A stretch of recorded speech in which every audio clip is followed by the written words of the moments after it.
Aku mau nanya nih Coach, akhir-akhir ini kan banyak kasus yang terkait dengan kebakaran ya. Kayak kemarin tuh ada kasus kebakaran Cafe Mall Ciputra. Itu kalau kita lihat dari aspek ketiganya, penyebabnya apa ya Coach? Dan cara pencegahannya tuh gimana? Kebakaran restoran ya, emang sering banget terjadi ya, terutama di Indonesia. Bukan hanya kebakaran di restoran-restoran kecil, tetapi juga kebakaran di restoran-restoran besar, termasuknya ada yang di mall. Jadi kita harus tahu nih sebagai orang ketiga. Ada 5 dasar penyebab terjadinya kebakaran di restoran. Kalau kita lihat penyebab kebakaran itu banyak sebetulnya, tapi kalau di restoran itu ada 5. Yang pertama itu terkait dengan peralatan memasak. Yang kedua itu terkait dengan bahan yang mudah terbakar. Nah di restoran itu banyak peralatan memasak, kayak kompor, misalnya oven dan lain-lain. Kalau bahan yang mudah terbakar banyak tuh, misalnya minyak dan lain-lain. Lalu ada terkait dengan instalasi listriknya. Kemudian terkait yang keempat itu ventilasinya, ventilasi. Apakah ventilasinya baik atau buruk, ini perlu diperhatikan. Dan yang terakhir itu adalah kesalahan manusia atau yang disebut dengan istilahnya human error. Nah untuk pencegahan itu sebenarnya sederhana ya. Kalau tadi kita sudah tahu penyebabnya 5 kebakaran di restoran, sekarang ada nggak kira-kira kiat apa sih yang harus kita lakukan agar kebakaran ini tidak terjadi lagi misalnya? Salah satunya yang pertama yaitu tentang edukasi tentang kebakaran itu.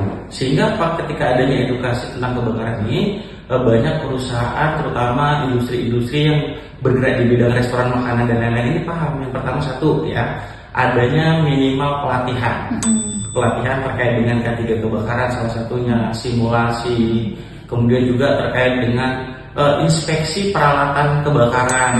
Ya peralatan listriknya juga diinspeksi, terutama listrik ya. Ini listrik ini banyak terjadi penyebab karena listrik ini adalah sumber panas ya, dan banyak yang menyebabkan terjadinya kebakaran. Kemudian juga pengaturan ventilasi udara di area restoran. Nah ini juga penting karena ventilasi udara itu sangat berdampak ya terkait dengan bagaimana sistem udara yang ada di situ. Yang terakhir itu terkait dengan penyediaan alat-alat pemadam kebakaran. Makanya salah satu contohnya itu kita sediain apar deh minimal ya. Jadi minimal restoran itu minimal sekali kalau dia nggak punya instalasi misalnya hidran atau sprinkle atau sejenis apapun, minimal restoran itu punya apar deh. Sehingga ketika apar ini sudah ada, nah sekarang kita edukasi tuh penggunanya.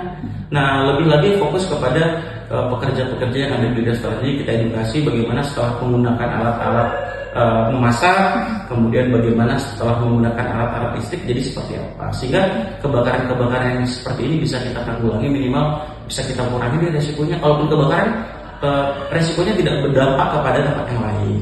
Mungkin itu ya, mudah-mudahan bisa bermanfaat dan bisa dijadikan sebagai referensi. Oke, terima kasih ya Coach.